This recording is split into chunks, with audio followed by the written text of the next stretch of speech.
Good morning. I'm Don Pratt. I'm the senior pastor at St. Paul United Methodist Church in Largo, Florida. You know, like a lot of folks, I've spent a lot of time this last week thinking and praying about the stuff that's going on in Minnesota. And so I just want to say three things this morning. And first of all, this is not a political statement. This is a humanitarian statement. The first thing I want to say is that President George Bush deported between 8 and 10 million folks who are in our country illegally over his 8 years without one single protest, and no citizens were injured. President Obama, he deported over around 6 million people who were in the country illegally while he was president over 8 years. There were 0 protests. No citizens were harmed.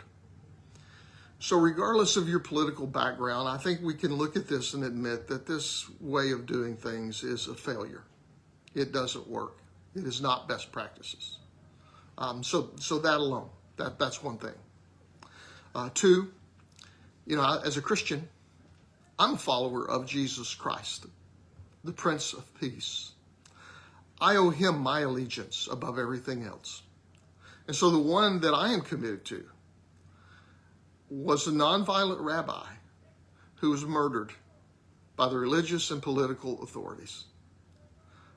My allegiance is to Jesus, not authorities. And thirdly, we hear people tell us, well, you know, it's this or it's just open borders. And that, my friends, is a lie. There is a great middle ground, and there is a middle way that immigration can be enforced that has respect for law, that has respect for our borders, and that has respect for human life. And I believe that's what, as followers of Jesus, we need to be praying for, we need to be working towards, and we need to demand of our government. So, the goal is not to be more political. The goal is to be more human. Something to think about. Remember, God loves you.